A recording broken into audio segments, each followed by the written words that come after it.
Welcome to the Curious Room. So today we are taking a deep dive into an excerpt from a really fascinating piece of writing called The Architecture of Human Meaning. Right. And our mission for this conversation, our goal today is to explore one of the heaviest, quietest questions we ever face. Hmm. Why we exist. Yeah, it's a massive one. It is. But more specifically, we want to unpack that creeping, silent emptiness that tends to show up right when we have seemingly done everything right. And honestly, it is such a profound space to step into because, see, the source material points out this massive, almost cruel paradox about our lives. Cruel is the perfect word for it. Right. Meaning we spend all our time, all our energy just chasing things, but imagine if a genie appeared right now and instantly granted you every single thing you ever desired. Okay, wow. Everything. Every single thing. The perfect career, the money, the house, the ideal relationships, flawless health, total stability. Just handed to you on a silver platter. Exactly. But the paradox is that if you acquired all of that instantly, you wouldn't actually feel ultimate peace. I mean, you'd probably be terrified. You would be completely terrified because once the chase is over, once the noise stops and the struggle is just removed, you are left completely exposed. Yeah. You are standing face to face with the most intimidating question of all, which is what now? What now? Yeah, Wow, it's such a chilling question, honestly. it really is. Because think about it in the context of the real world, right? In a scenario I think so many of you listening right now have either lived through or, are secretly terrified of experiencing. Oh, absolutely. Let's just say it is 3 a.m. Yeah. You have just hit a massive milestone. Maybe it's that huge promotion you have worked a decade for. You finally got the title. Right. Or maybe you finally bought that dream house. Mm. The boxes aren't even fully unpacked yet. They're just sitting in the hallway. You can still smell the fresh paint. Yes, Yeah. exactly. And by every metric society has given you, you have won. You should be absolutely vibrating with joy. Should be throwing a party. Right. But instead, you're just lying there, Yeah. staring at the shadows on the ceiling. The house is completely quiet, except maybe for the hum of the refrigerator or the slow click of the ceiling fan. Just that slow, repetitive click. Yeah. And instead of happiness, this huge, unexpected wave of emptiness just washes over you. It hits you out of nowhere. It really does. It feels like a physical block in your chest. See, it is an incredibly isolating moment Yeah. because you are lying there in the dark, feeling completely ungrateful, wondering why you aren't happy. Right. You're thinking, what is wrong with me? Exactly. It is so confusing. If you put in the grueling work, you expect the psychological reward. It feels like you have spent your entire adult life climbing this massive, brutal mountain. Oh. Your hands are bleeding, you are exhausted, you have sacrificed time with your family, you sacrificed your youth, essentially, You've given up so much. and you finally drag yourself to the peak expecting to look out and see this glorious, life-changing view.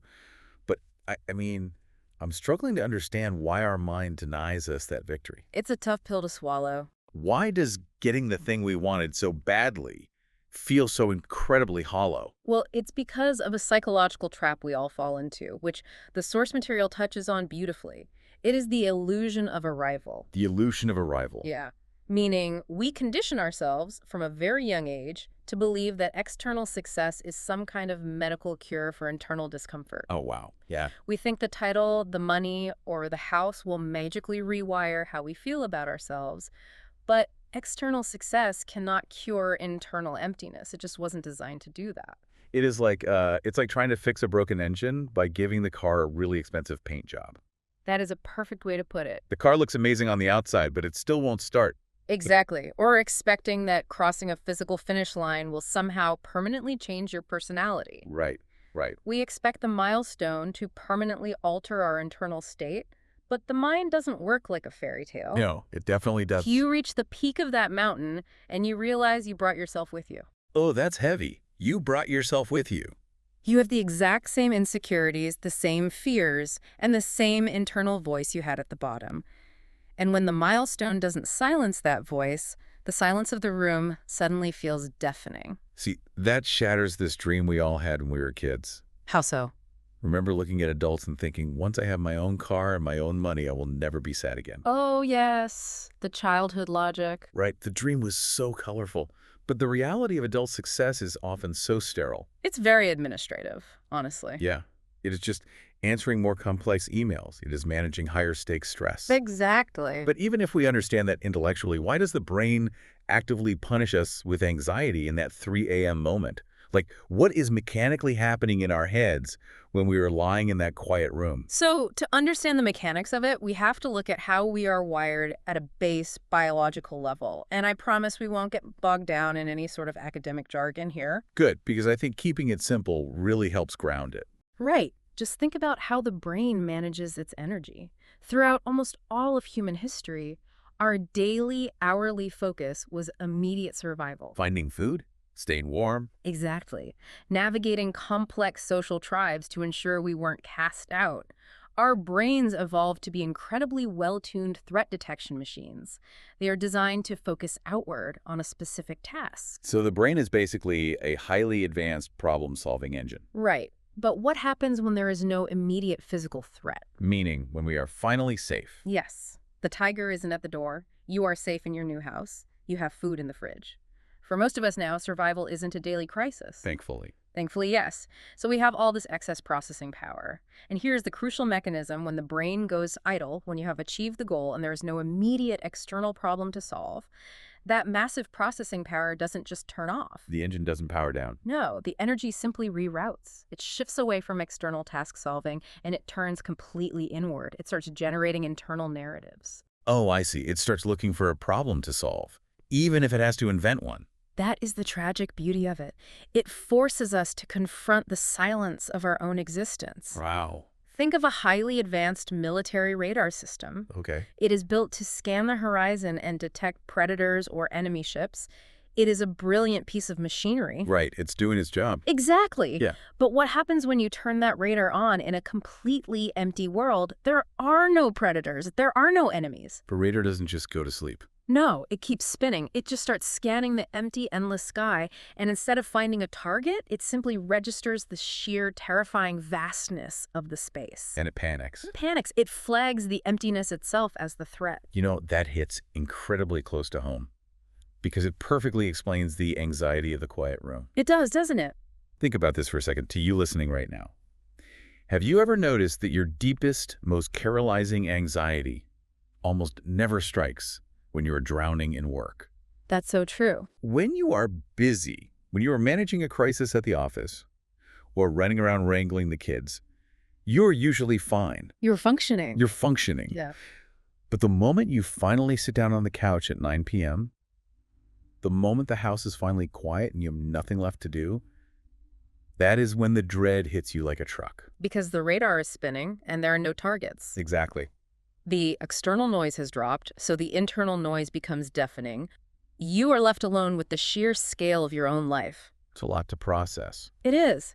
And the brain, lacking an immediate survival task, starts asking massive, unsolvable questions. Why are we here? Is this all there is? What is the point of this routine? It's trying to process infinite space and finite time. Yes, and the human mind simply cannot compute that. It overloads the system. And honestly, we use busyness as a shield against it, don't we? Oh, constantly. We scroll on our phones, we leave the television on in the background, we overschedule our weekend. Just to keep the noise going.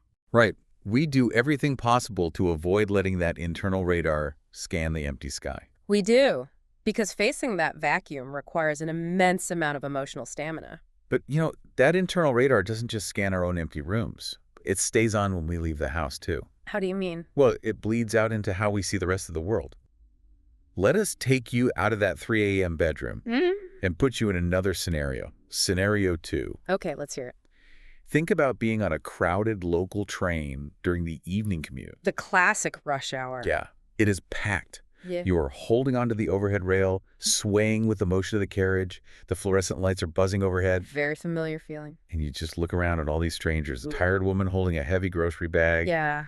The teenager with his headphones on, staring at the floor. The older man looking blankly out the dark window. And suddenly, you are hit by this incredibly heavy realization. It is a very specific kind of emotional gravity when that happens. It really is. You look at these strangers and it clicks in your mind that every single person in this carriage and the millions of people in the city above you has a life story that is as deep and as complex and as painfully messy as yours. That is a staggering thought. It is.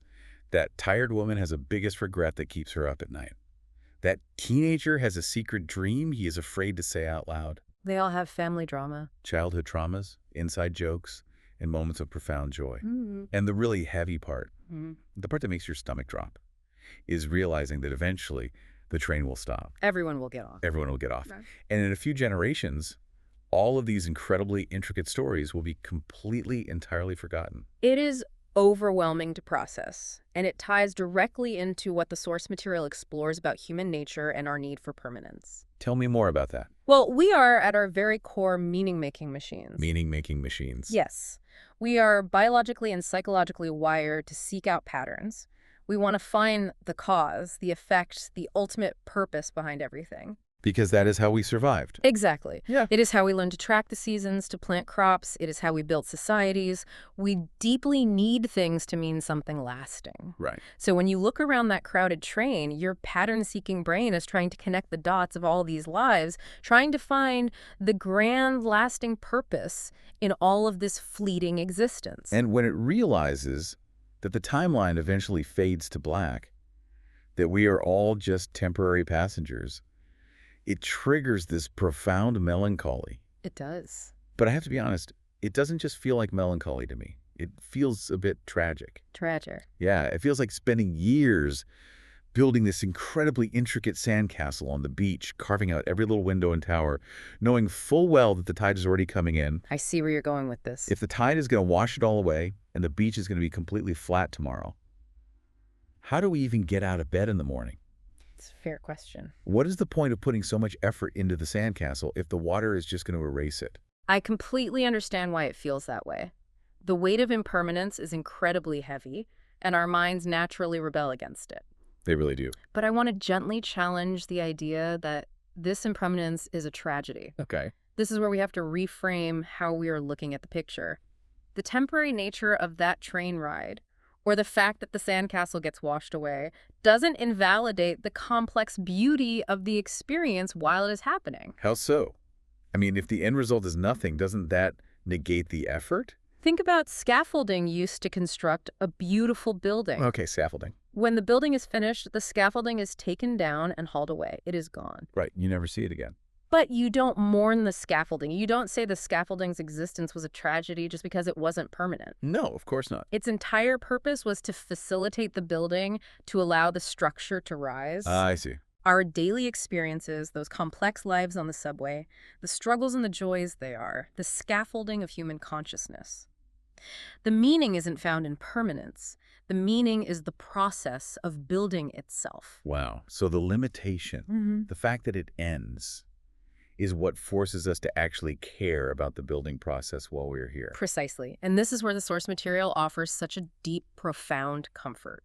A real resolution to this dread we have been unpacking. Which we desperately need, honestly. Oh, we do. Because we have this tendency in our modern world to view the search for meaning, this feeling of emptiness, this existential questioning at 3 a.m. as a problem. Yes, exactly. We treat it like a psychological disease that needs a cure. We think, oh, I feel lost, I feel empty, therefore I am broken, I need to fix this. We pathologize it. We assume that if we were truly successful and healthy, we would just be content all the time. Yes, and that is a massive misunderstanding of our own architecture. Okay. The perspective shift here is that the search for meaning is not a malfunction. It is an ongoing evolutionary mechanism. An evolutionary mechanism. Yes, it is a biological feature specifically designed to keep us moving forward. Wait, let's unpack that. If the dread and the emptiness are features, not bugs, what are they supposed to be doing for us? Think about it. If we found the ultimate permanent meaning of life at age 25, if we achieved our career goal and felt perfectly permanently content, we would just stop. We would just sit there. We would stagnate. We would never learn another skill. We would never seek out a new relationship. We would never innovate. That is actually fascinating. The hunger, the questioning, the uncomfortable feeling that, there must be more to this. Yeah. That is the engine of human progress. It is the friction that keeps the wheels turning. Exactly. It is the reason we create art, the reason we build communities, the reason we try to leave the world a little better than we found it. That actually changes the entire landscape of this conversation. It really shifts the paradigm, doesn't it? It does. Because I want to connect this directly to you, listening right now. If you are going through what feels like a midlife crisis or, a quarter-life Which crisis. so many people are. So many. If you are sitting in that nice apartment you work so hard for, or looking at the degree framed on your wall, and you just feel incredibly lost and hollow despite having done everything right, Yeah, your feelings are completely valid. absolutely valid. But more importantly, you are not malfunctioning. You haven't failed at being happy. The emptiness you're feeling isn't a void where your happiness was supposed to be. No, it is not a void at all. It is a blank canvas. But hold on, I am struggling with that a bit. A canvas is still empty. True. Doesn't that just leave us back at square one, having to do all the exhausting work of figuring life out all over again? Yes, it does. But the realization is that the work is the point. The work is the point. You aren't supposed to finish the painting and just stare at it for the rest of your life. Yeah. When you finish one painting, the mind provides you with a new blank canvas. I love that. The emptiness isn't a punishment. It is an invitation to start a new era of your life. And what is so deeply inspiring about this, what takes away the terror of the 3 a.m. ceiling, is the realization of the shared experience. The shared experience. Yes. Every single person on that subway train is carrying their own version of that exact same vacuum.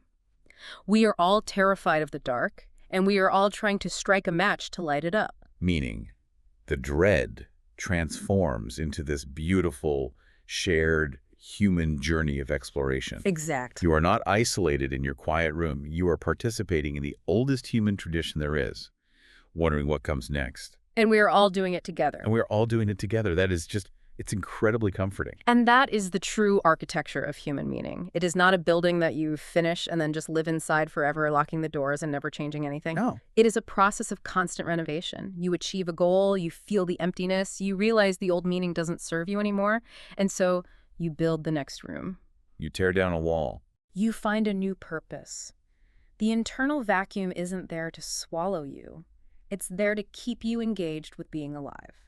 We have covered a remarkable amount of ground in this conversation today. We really have. From that creeping dread of the illusion of the finish line, the realization that the mountain peak is just a mirror showing us our own unchanged selves, to understanding the quiet roar of our own minds. Yeah, that internal radar. Right. We talked about how our neural energy reroutes when we aren't fighting for survival, how the internal radar scans the empty sky, panicking because there are no immediate external threats to distract us. And we felt the weight of looking at strangers on a train, realizing the temporary, fleeting nature of our stories. But we also saw that the temporary nature isn't a tragedy. Not at all. It is the scaffolding that allows us to build the experience in the first place. Exactly. We arrived at this profoundly comforting truth that our relentless, sometimes exhausting search for purpose isn't the symptom of being broken. It is the very mechanism that makes us beautifully, wonderfully human. It is the engine that keeps us evolving. It really is.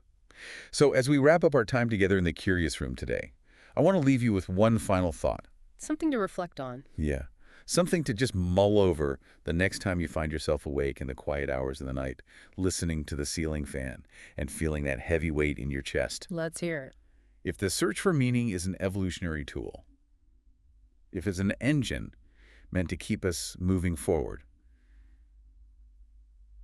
then maybe, just maybe, the moments you feel the most lost or the most empty aren't signs of failure at all. They aren't the end of your story. No.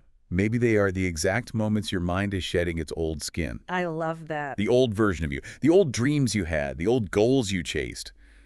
They just don't fit anymore. Your mind is actively trying to evolve, trying to push you out of the comfort zone and into your next great chapter. The emptiness is just your brain making room for whatever you are about to become. Exactly. So tonight, if the house is quiet and the radar starts scanning the empty sky, don't fight the silence. Embrace it. Embrace it.